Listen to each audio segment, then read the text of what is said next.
gonna do today? We're gonna learn and play, sing a song and pray. That's right. God really loves us.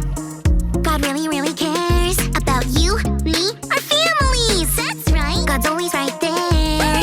Ooh. Let me fix my curls. You've tuned into Callie's world.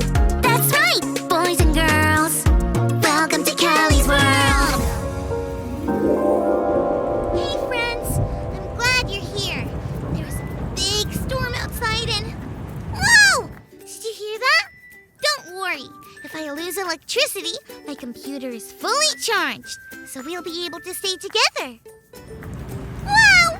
That was a big one! I don't mind storms as long as I'm inside and safe, but the dark is a whole other thing. I don't like it that much. How about you? It's just that some things look different in the dark, and not always in a good way. Sometimes in a confusing way, or even a scary way. Oh no! There goes the power. I thought that might happen, so I brought two things. My glow stick necklace, so that you can see me, and my flashlight. Let's make the best of this, okay, friends? Since it's dark, let's look at some things that are different in the dark. That over there! In the dark, it looks like a giant with moose antlers. What? But when I put the flashlight on it, it's just my coat rack. And that over there! It looks like a square-shaped blobby thing. But when I shine the light on it, it's my bed! Wowzers! I need to make my bed. I do wonder if my phone works. Yes, it does work. Let me call my friend Grace.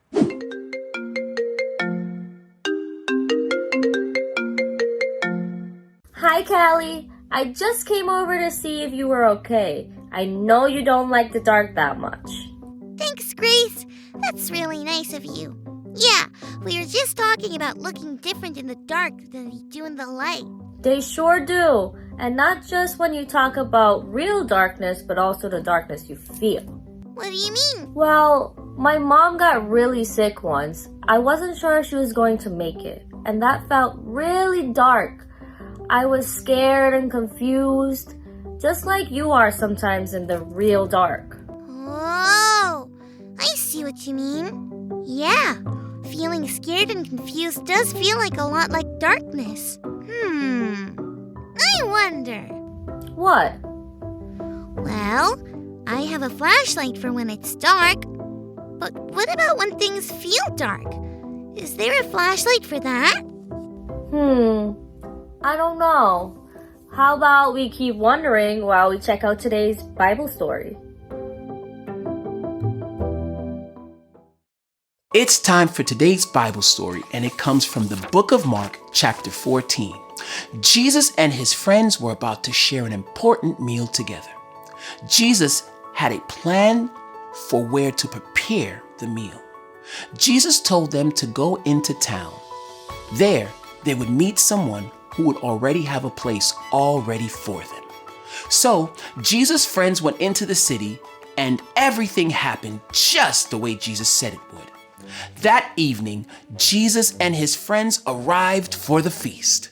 While they were relaxing at the table and eating, Jesus told them that one of them would betray him. Betraying someone was very bad.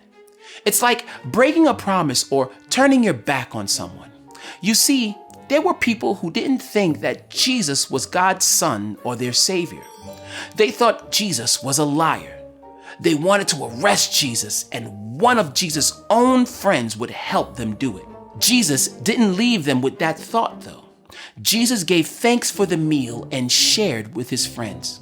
He took the bread and broke it. He said it was like his body because his body was about to be broken for them. He took the wine and poured it out. He said this was like the blood that will be spilled for them. This all can seem pretty dark.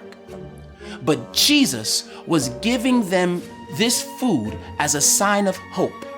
A sign is something that stands for or makes you think of something else. Jesus wanted them to remember when they ate the bread and drank the wine. That stood for the hope and light even in dark places. Even though this was one of the darkest times in Jesus' life, Jesus chose to spend that time with his friends, pointing them towards hope and light.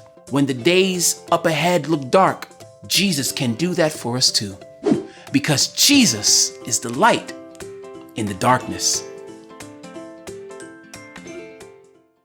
Wowzers! Wowzers! Jesus is like a flashlight for the darkness we can feel. Yeah, I guess he is. That's pretty cool. Actually, that makes sense. Because when my mom was sick, I prayed and prayed and prayed because I was feeling sad, confused, and angry. Each time I prayed, I felt a little better. A little, well, lighter, I guess. So whenever something feels dark, confusing, scary, I can talk to Jesus and know that Jesus is the light in the darkness. No way! That was too cool! See you soon, Grace. Bye! Thanks for learning and growing with me, friends. See you next time.